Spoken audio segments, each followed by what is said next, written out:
Hello बच्चों, welcome back to my channel. ठीक है, यहाँ पर ये देख कर के तो आपको समझ में आ गया होगा कि आज हम आप लोगों को क्या बताने वाले हैं। तो आज मैं आप लोगों को कक्षा 12 का अवकल समीकरण वाला जो चैप्टर है, चैप्टर ये 9 है। ठीक है, 9.1 का ये पूरा एक्सरसाइज है। इस क्वेश्चन में दिया है कि 1 से 10 तक के प्रश्नों में प्रत्येक प्रश्न में हमें क्या करना, अवकल समीकरण की कोटि ज्ञात करना है और घात ज्ञात करना है। ठीक है, तो यहाँ पर इस तरह दिया गया है क्वेश्चन, 10 क्वेश्चन है टोटल। ठीक, तो इसकी कोटि और घात कैसे निकालेंगे, सेम इसी तरह क्वेश्चन आएंगे बोर्ड एग्जाम में। वेरी मोस्ट इंपॉर्टेंट क्वेश्चन, मात्र ये 10 क्वेश्चन है, इसी 10 क्वेश्चन में से एक क्वेश्चन आएगा। तो इसको बस लास्ट तक आप लोग देख लो, कौन सा आ जाएगा, कंफर्म 2 नंबर आपको मिल जाएगा। तो करना क्या है, इसमें बहुत आसान तरीके से आप लोग समझ सकते हो। इसमें देखना बस ये है कि कोई भी समीकरण उसका अवकलन कितनी बार किया गया है। अगर इस क्वेश्चन को हम देखें, यहाँ पर 4 बार अवकलन किया गया है, यहाँ पर y का 3 बार अवकलन किया गया है। लेकिन हमेशा एक चीज और याद रखेंगे कि ये बहुपद मतलब अवकल समीकरण में है कि नहीं। ठीक है, बहुपद समीकरण के रूप में रहेगा तभी हम उसका क्या करेंगे, घात निकालेंगे। बाकी कोटि जो होता है, कोटि कितनी अधिक बार किया, यहाँ पर 4 बार किया गया अवकलन, तो इसकी कोटि जो होगी, कोटि वो हो जाएगा 4। और इसको परिभाषित नहीं कर सकते, इसके घात को हम लोग परिभाषित नहीं कर सकते हैं। मतलब लिखोगे कि परिभाषित नहीं है, परिभाषित नहीं है। क्यों नहीं है? क्योंकि यहाँ पर जो साइन है, यहाँ जो अवकलन किया गया है वो एंगल का किया गया है। ठीक है, तो जब साइन हो या कास हो, अगर इसका क्या है, एंगल में जब क्या है अवकलन किया गया हो, तब उसका हम लोग घात नहीं निकाल सकते हैं, बाकी कोटि निकाल सकते हो। तो कोटि यहाँ पर देखो, यहाँ पर 4 बार किया गया है, बाकी पूरे समीकरण में हम इसके घात को परिभाषित नहीं कर सकते। ठीक, उसके बाद दूसरे वाले क्वेश्चन में आते हैं। तो यहाँ वाई डैश का मतलब क्या है, जैसे अगर वाई डैश है 1 टाइम्स डिफ्रेंसिएशन, इसका मतलब है d y by d x. अगर वाई डबल डैश है तो d two y upon d x 2 रहेगा। अगर ट्रिपल टाइम है तो ये d three y upon d x 3 है। ठीक है, तो यहाँ पर अगर हम देखें दूसरे वाले क्वेश्चन में, तो ये एक बार अवकलन किया गया है, इसकी कोटि क्या हो जाएगी, 1 हो जाएगा। घात भी क्या लेंगे, इसी का जो घात होगा, तो इस पर कोई घात तो है नहीं, इसकी घात क्या होगी, 1 हो जाएगा। ठीक है, फिर आगे बढ़ते हैं। तो यहाँ पर देखेंगे कि डी एस अपान डी टी ये 1 बार अवकलन है। यहाँ पर देखेंगे इसका 2 बार अवकलन है, तो जिसका अधिक बार अवकलन होगा वही उसका क्या कहलाएगा, कोटि, और उसी का घात हम निकालेंगे।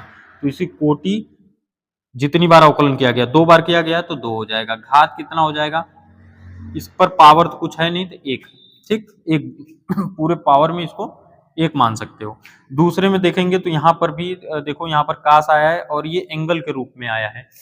तो यहाँ पर हम क्या करेंगे, यहाँ पे इसकी कोटि तो निकाल सकते हैं, कोटि हो जाएगा 2, लेकिन इसकी घात को हम क्या लिखेंगे, परिभाषित नहीं है, परिभाषित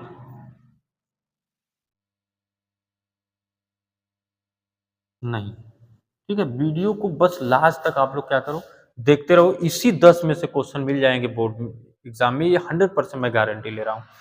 तो फिर उसके बाद यहाँ पर देखेंगे तो ये यहाँ पर 2 बार अवकलन इसका किया गया है, तो इसकी कोटि जो होगा वो कोटि हो जाएगा 1। 2 बार है तो 2 हो जाएगा। घात जो होगा वो 1 हो जाएगा, इसके पावर में कुछ रहेगा तो वो होगा। यहाँ पर आते हैं 6वें वाले क्वेश्चन में। तो यहाँ पर 3 बार अवकलन है, यहाँ पर 2 बार है, यहाँ पर 1 बार है। तो सबसे मैक्सिमम टाइम से जिसका अवकलन होता है, जितना अधिक बार अवकलन किया गया होता है, उसी को हम लेते हैं। तो यहाँ 3 बार किया गया है तो कोटि 3 हो जाएगा, और इसी का जो घात होगा, घात कितना है, 2 है, तो ये 2 ले लेंगे इसका घात। ठीक है, अब यहाँ पर कितनी बार किया गया अवकलन, सबसे ज्यादा बार यही किया गया, वाई ट्रिपल डैश, मतलब 3 बार इसका अवकलन किया गया, तो कोटि कितना हो जाएगा, 3 हो जाएगा, 3। और घात अगर निकालेंगे तो घात इसके पावर में क्या है, 1 है। उसके बाद यहाँ पर देखेंगे तो 1 बार अवकलन किया गया, तो इसकी कोटि हो जाएगा 1। इसी तरह क्वेश्चन को हम क्या कर सकते हैं, लगा सकते हैं। और घात निकालेंगे तो इसके पावर में तो है नहीं कुछ, तो 1 मान लोगे। ठीक, इसी तरह क्वेश्चन को अच्छी तरीके से आप लोग सॉल्व कर सकते हो। इससे पहले चैनल को हमारे सब्सक्राइब कर दो, बेल आइकन को प्रेस कर दो, थोड़ा से शेयर कर दो, सपोर्ट कर दो, क्योंकि इतना दिन से वीडियो अपलोड कर रहे हैं लेकिन एक भी ऐसा नहीं है जिसमें कि अच्छे से हमें क्या है वॉच टाइम मिल जाए कि मैं अपने चैनल को मोनेटाइज कर लूँ। तो थोड़ा से आप लोग सपोर्ट कर दीजिए। मोनेटाइज होने के बाद मैं और बेहतरीन तरीकों से यहाँ पर लेक्चर प्रोवाइड करता रहूँगा कंटिन्यूअसली। यहाँ पर कितनी बार 2 बार अवकलन किया गया है, तो ये कोटि हो जाएगा 2, अघात हो जाएगा 1। यहाँ पर अगर देखें तो ये मैक्सिमम टाइम्स है, तो कोटि हो जाएगा 2, अघात क्या होगा, घात भी हो जाएगा, घात हो जाएगा 1। ठीक है, इस तरह सभी क्वेश्चन को लगा सकते हैं। फिर मिलते हैं अगले वाले क्वेश्चन में, 11वां क्वेश्चन है। ठीक है, कह रहा है अवकल समीकरण यहाँ पर दिया गया d2y अपन dx2 का whole cube dy by dx का whole square plus sine dy by dx plus 1 की घात क्या है। तो हम आप लोगों को बताएं कि अगर ये क्या है बहुपद अवकल समीकरण के रूप में नहीं है तो हम डायरेक्ट लिखेंगे कि इसका घात जो होता है वो नहीं निकाला जा सकता है। जैसे और दूसरा मेथड ये भी, अगर साइन हो या तो कास हो, उसके एंगल में अगर अवकलन आता है तो ये देखो इम्पॉसिबल चीज है। ठीक है, ये संभव नहीं है, ये कभी नहीं आ सकता है किसी भी अवकल समीकरण में।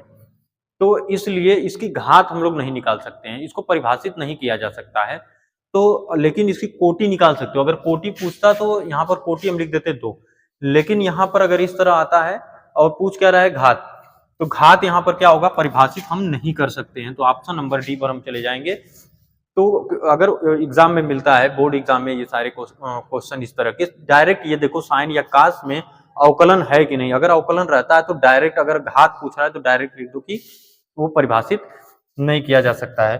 फिर आगे 12वां क्वेश्चन कर अवकल समीकरण 2x square d2y upon dx2 minus 3 dy by dx plus y बराबर 0 की यहाँ पर कोटि पूछ रहा है। ठीक है, घात नहीं पूछ रहा है, कोटि पूछ रहा है। तो यहाँ पर हम थोड़ा से देखेंगे, कोटि पूछेगा क्वेश्चन में तो हम ये देखेंगे अवकलन कितनी बार किया गया है। जितना अधिक बार अवकलन होगा वही उसकी क्या कहलाती है, कोटि कहलाती है। तो यहाँ पर 2 बार अवकलन है, तो यहाँ पर हम क्या लिख देंगे, आंसर में 2 हो जाएगा उसकी कोटि।